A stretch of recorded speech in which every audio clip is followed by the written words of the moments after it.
Hey everyone, welcome aboard back on another video from Brody Aviation, where we will discuss aviation-related content from now and for the future. Before we begin, I am sorry if I haven't posted in like a week. I was busy with work and school and I didn't have the time to post, so my apologies about that. I'll try and work on that to publish more content for you guys to enjoy. But today, I wanted to bring up two things. Bring a legend back to life, the Boeing 747, and the aircraft incident that occurred in Toronto. Let's get into it. First, we shall begin with the return of my version of the Boeing 747-400. Here's my story in the CWWS fleet.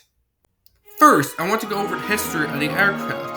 Its first flight took in January 1969, and it revolutionized air travel forever for passengers.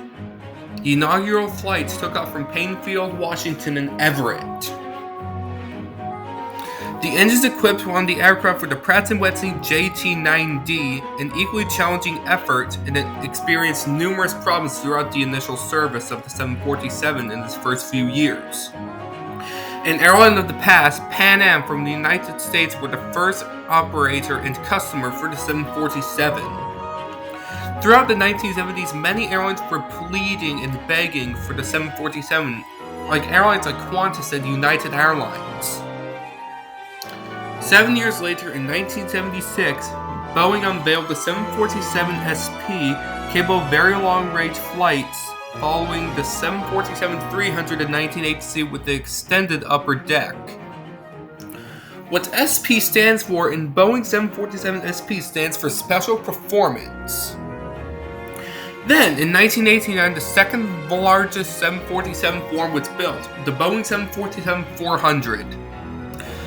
Then finally, in 2011, the final form of the Boeing 747 was unveiled, the Boeing 747-8 Intercontinental. Unfortunately, pretty much all the passenger aircraft of 747s are retired now, other than airlines such as Mahan Air in the Middle East, but now the 747s are mostly used for cargo purposes only.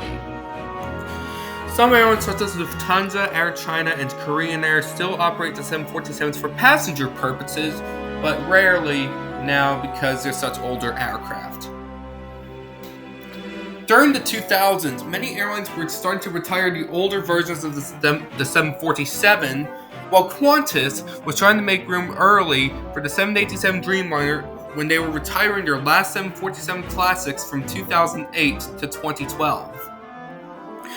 The last Boeing 747 flight operated by Qantas was in July 2020 during the COVID-19 pandemic from Sydney, Australia to Los Angeles, California, which marked the end of an era for Qantas' 747 fleet, making room for the Boeing 787 Dreamliner as its successor.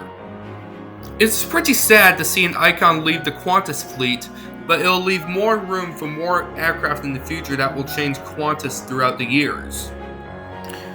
For me, I want to keep the 747 in service until the worldwide airlines operate the 747 no more. I don't want to use it if all the other airlines in the world, every single airline, were to retire them permanently. I think that's when I'll stop operating them because I just love old aircraft so much and I would never retire them really soon. I did say I was going to discuss the Toronto air accident, but I decided to save that for another video, probably the next one for sure. So if you're interested in seeing that, make sure you guys like, subscribe, and comment what you guys think of it, and I'll see you guys in the next video. For now, this is Brody Aviation or Captain Wolf Warrior Studios signing out. Over and out. Bye-bye.